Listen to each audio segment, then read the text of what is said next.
오늘 말씀은 누가복음 22장 39절에서 46절까지 말씀 교독합니다.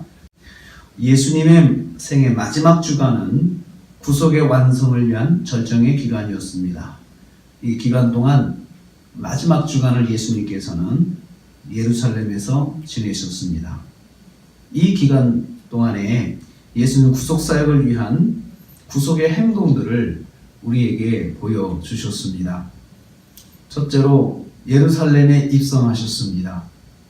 예수님께서 하나님의 말씀대로 많은 위험과 고통과 죽음의 길인 예루살렘 입성의 길을 결정하신 것은 말씀을 따라 말씀을 신뢰하여서 말씀에 순종해서 들어가신 것입니다.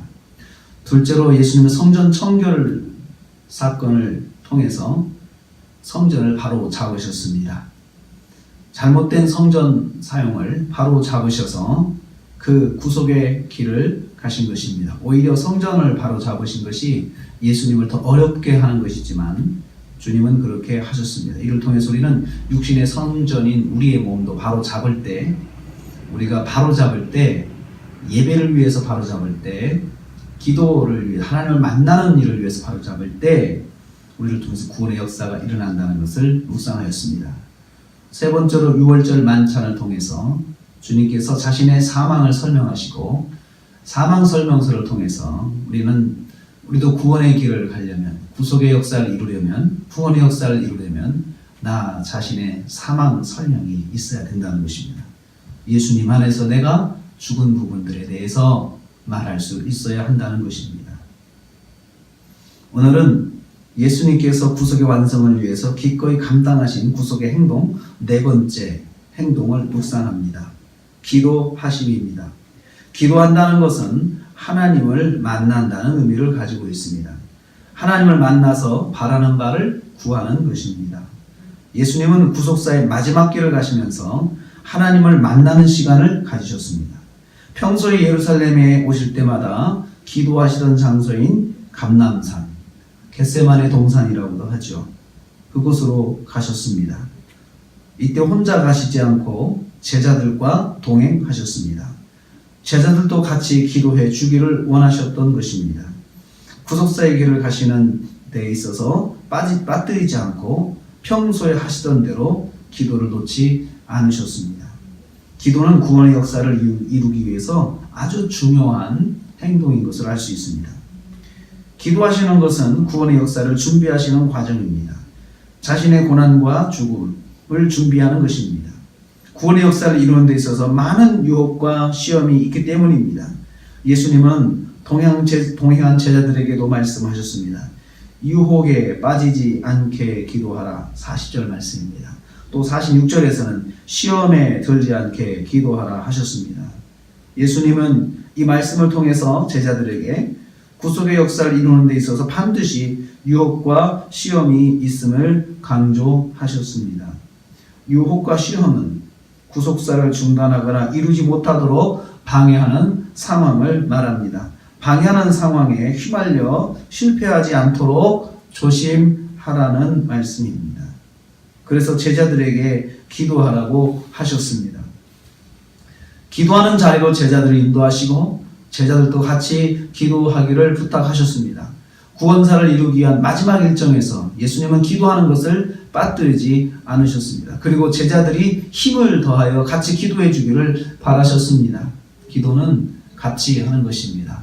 혼자도 해야 되지만 같이 하는 기도가 또 필요합니다. 특별히 구속의 역사를 위해서 기도하는 것은 같이 기도하는 것이 필요합니다. 그리고 아주 간절하게 기도하셨습니다. 힘쓰고 해서 간절하게 기도하셨다. 40절 말씀에 기록합니다. 핏방울 같은 땀을 흘리시면서 기도하셨습니다. 그렇게 기도하신 내용이 무엇입니까? 42절 말씀입니다. 42절 말씀. 아버지의 원이거든 아버지의 원대로 되기를 원하나이다. 지금 예수님을 통하여 진행되고 있는 십자가 대속의 역사가 아버지의 뜻대로 되기를 기도하셨습니다. 아버지의 뜻대로 이루어지기를 기도하신 것입니다. 자신이 감당해야 하는 고난의 짐에 대한 큰 부담이 기도 제목이 아니었습니다. 이것은 좀 덜어주십시오. 약하게 해주십시오. 안 할 수 있으면 안 하게 해주십시오. 기도하지 않았습니다. 하나님의 뜻과 계획이 기도 제목이었습니다. 하나님 아버지께서 원하시는 대로 진행되어 구원의 역사를 이룰 수 있기를 기도하셨습니다. 주님의 뜻이면 감당하게 하옵소서, 주님의 뜻대로 실행하게 하옵소서, 이렇게 기도하는 거죠. 지금 진행되고 있는 구원의 역사가 하나님 아버지께서 이끄시는 대로 순종하고자 기도하셨습니다. 아버지의 원대로 예수님께서 잘 따라갈 수 있기를 기도하신 것입니다. 하나님의 말씀에 순종할 수 있는 힘을 주시도록 기도하신 것입니다. 하나님의 말씀에 자신의 생각을 참고하지 않고 오직 하나님의 뜻과 계획대로만 순종할 수 있게 해달라고 기도하셨습니다. 예수님은 구속의 역사를 위해서 기도하실 때에 오직 하나님의 뜻대로만 진행되고 순종할 수 있기를 기도하셨습니다. 우리도 구원의 역사를 위한 사명을 받았습니다. 성도는 주님께서 승천하실 때 주신 지상명령, 복음명령을 받은 사람들입니다. 이 전도명령을 감당하려면 유혹과 시험이 있습니다. 중단하고 싶은 유혹, 내 생각대로 합리화하고 싶은 유혹 등이 있습니다. 이 유혹에 빠지면 생명구원의 역사는 이루어지지 않습니다. 전도명령을 부여받은 성도인 우리는 이 유혹에서 승리하기 위해서 주님처럼 기도해야 합니다. 다른 무엇보다도 기도로 준비해야 합니다. 구원의 역사는 온전히 하나님의 뜻 가운데 이루어져야 하기 때문입니다. 구원의 역사를 이루기 위해 예수님께서 보여주신 행동은 기도하심이었습니다. 기도를 놓지 않고 기도하셨습니다. 우리도 구원의 역사를 이루기 위해 구원의 사명을 감당하기 위해서 기도를 놓지 말아야 합니다. 이루기 위해서 우리도 우리의 감람산에 올라가야 합니다. 고난주간 또 오늘 하루도 지내면서 우리의 감람산을 잊지 말고 우리의 감람산으로 올라가서 아버지의 원대로 되기를 원하나이다 기도하며 순종하는 저와 여러분 되시기를 주님의 이름으로 축복합니다.